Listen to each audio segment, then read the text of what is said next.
So we've been talking to you for a while about how you are the creator of your own reality. Jane Roberts, through Seth, coined those magical words. You create your own reality. You create your own reality. You create your own reality. But who is you? Who is you?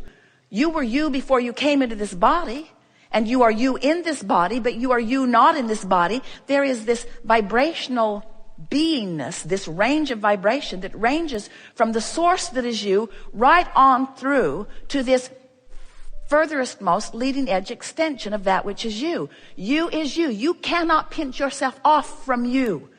You cannot cease to be connected to that you that made the decision to come, that you that knows of your worthiness, that you that came with the express purpose of sifting and sorting and coming to personal new conclusions about what would be better for you. What would be better for you? What would be better for this time-space reality? What would be better for all that is? What could be better? What would be more? Because when you are an eternal being, that's always on your mind. It's always on your mind. What more? What more? What more? So no matter how good life gets, there's always a potential for more. And contrast sharpens your awareness of wanting the more. Then you must use the power of your ability to focus upon the more that you want in order to allow the more that you want to manifest in its fullest form. It always works. You just have to decide how much work you need to make it. Okay. Because it's all about your expectation. Okay. Most everybody has been touched enough by the people around you. We can get right back to the beginning of this. When you come into this physical experience, you have this guidance system that is letting you know where you are in relationship to everything that you want. But you're also vividly aware of the people in your life who are giving you feedback. Mm-hmm. So when you behave in certain ways, they give you feedback. And you, almost all of you, tend to respond to the feedback that you're getting. So without meaning to, they train you away from your guidance, and you allow yourself to be trained away from your guidance, where it becomes increasingly important to you what others think about what you're doing. Right. So in a world that wants behavior from you, it starts with your parents. Your parents want certain things from you because, like our friend just now, they feel good when pleasing things are around them. When something good happens, they are pleased, and so they train you into behavior that is pleasing to them. Almost everyone will do that to you if you will allow it. They will let you know what you could do to make their world better, because everyone is selfishly oriented. And so when you allow yourself to factor in what somebody else wants over and above how you feel about it, it doesn't take long before you have a secondary guidance system that isn't good for you and doesn't work very well, but almost everybody has it, where you begin to perform as someone expects you to. So first it's parents, and then it's peer group, and then it's educators, and then it's society. In other words, as everyone's jockeying for powerful position, because most are forgetting that their powerful position is one of alignment, and that it is easy to get into that powerful position of alignment where you are allowing the cooperative universe to yield to you.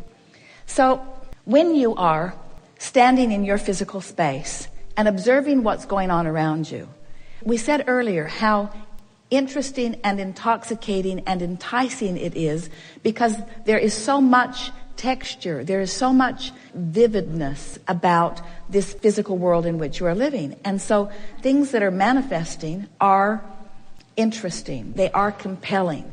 Where we keep talking about this vortex of creation, and it's a concept, but your vortex, you can't see what's in there, you can't hear what's in there, especially in the early stages of even acknowledging that it exists.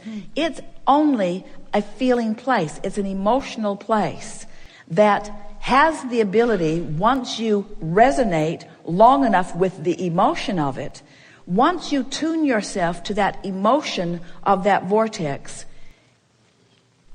it will begin to create manifestations that are seeable, hearable, tastable, smellable, touchable. But in the beginning, it's only the feeling of it.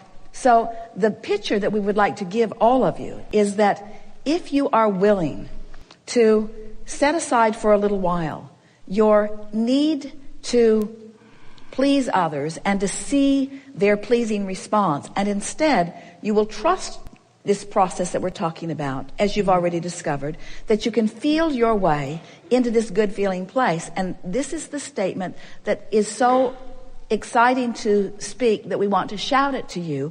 Your vortex will arrange the manifestations, the pleasing manifestations. That's the best way of saying it. The cooperative components will begin to reveal themselves to you. Now, is it because the vortex has the power of revelation? No, it's because in your resonance with the vortex, you have the power of interpretation.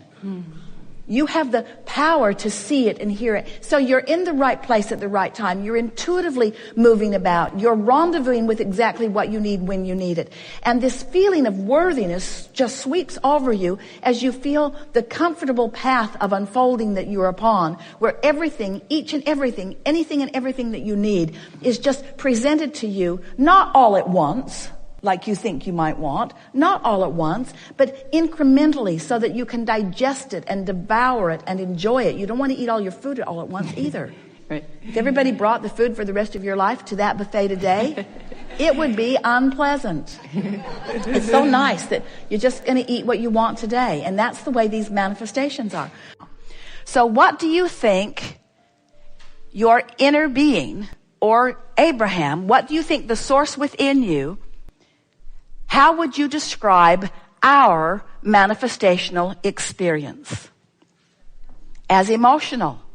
In other words, what do you think it is like for non-physical? Do you think we're driving cars around? Do you think we're adding on to our house? Do you think we're writing memoirs, writing books? Just try to imagine what the perception, what is the perspective of source energy. It's an emotional experience. It's what you all want. In other words, it's the party you're all on your way to. It's the joy you all seek. It's the allowing of an understanding of love and worthiness, which is at the basis of every single thing that you all want. In other words, we are living the ultimate manifestation. This is what we want to convince you of. If we can convince you that the manifestation that you seek is to hook up with the manifestation that we live, then you'll have it figured out. So you sift through the contrast and you know what you don't want, which causes you to know what you do want. And we're not even talking about the words that you speak, like I'm sick and I want to be well, or I don't have enough money and I want more money. Sure, that's all part of it. But we're talking about the in-the-moment experiences that you have all day, every day, where more just erupts for you, where the newer idea comes. It comes to you all day, every day, and it is born out of the contrast that you are living, because contrast is what causes all of us to be able to focus. Without contrast, you could not even see with your eyes. Without contrast, you could not distinguish sounds. Without contrast, there could not be vocabulary or communication. Without contrast, you could not sensually feel with your fingertips or taste with your tongue. Everything about your experience is a vibrational contrasting experience, and it is the focusing of that contrast that gives you the moment of perception in the moment that you are perceiving. In other words, focus is what it's all about. So here you are, leading edge consciousness out here, focusing on variety, knowing what you don't want and knowing what you do want, and sending off these rockets of desire. Not just the words you speak as you make your statements or your goals or you pray your prayers for solutions, but you are asking, sending these rockets out, and the source within you, the non-resistant, always ready, up to speed, who you were before you came, but always up to speed with who you've become, inner being part of you, receives the fullness of each and every new request and becomes it completely. Not later, not sooner or later, now, right now, becomes it immediately. So when you're sick and you ask for wellness, the source within you, the vibrational part of you that precedes all manifestations, becomes weller than you were before you were sick, richer than you were before you realized you didn't have enough money, clearer than you were before you were confused. In other words, the contrast causes that part of you to focus into leading edge leading edge experience. So now, how did that go? I was source energy. I came into sharper focus in my physical experience and focused into beingness something that source now immediately became. So you caused leading edge, and source now holds leading edge for you to catch up with the leading edge that you caused. See how it works? Now, because you caused the leading edge, if you don't catch up, you're going to feel the deprivation of not keeping up with the leading edge that you caused. See how it works? There is not a more dominant vibration. There's a matching vibration. In other words, they couldn't bring you down if you didn't have a proclivity to go there. And the reason that you have a proclivity to go there is just out of habit of going there. Yeah. You've done that all your life. Everyone has. It's just never bothered you like it bothers you now because you've tasted the sweetness of the other. In other words, your standards are now higher. You're not willing to go there. Oh, and then there's other stuff. They talk drivel. They talk about unimportant things. They're just going on and on about things that are so not important. In other words, there's so many more meaningful things that you could be talking about than the things that most people are talking about because they're not knowing what you're knowing. So when you relax and acknowledge that they're all where they are and it's perfect where they are, and they're living the life that they're living, and you are in complete rapturous adoration of whatever it is that they are living, because it's all contributing to what you're putting into your vortex, then it all gets soft. And you find yourself just loving them all, even if they're not loving you. And that's where freedom really breaks loose for you. Freedom of resistance, which is the only freedom that there ever is freedom from resistance. When you're able to love someone who isn't loving you, then they must come to your level if there is to be an interaction. Which means if you're steadily here, they can't show up at the same hospital with you, because one who's connected to this stream, one who's in this vibrational place, is more powerful than millions who are not, you see. So now, if you were just coming to the chair now and you were wanting to have this conversation, how would it sound now? I like being who I am, and often I am. And I want to be who I really am more often. When you get it, do you get it? That you have this vibrational relationship that equals your mood.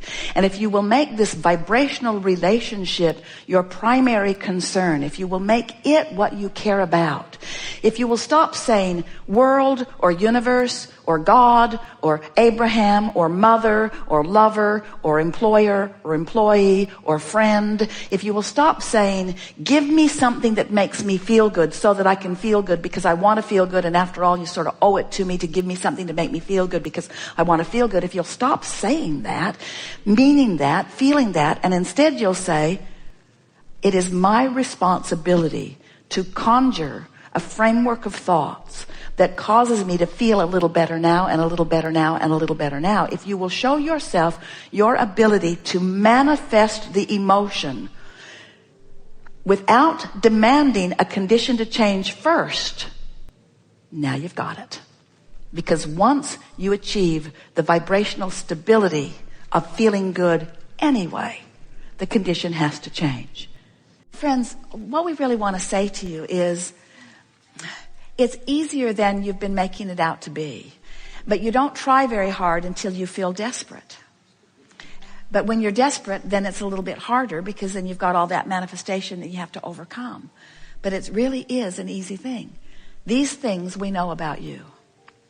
You are source energy in physical bodies, here intending not just occasionally, not just at the basketball game, not just at the football game in the moment of the touchdown of the team that you've bet your money on, not just at those peak moments. You have intended to experience bliss and joy and satisfaction and peacefulness and contentment and invigoration and passion, or some version of all of those things in every moment of every day.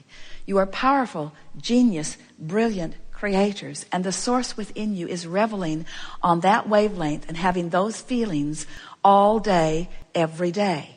And when you feel less than that, it's only because you're focused in a lesser vibration than you are worthy of, a lesser vibration than you deserve.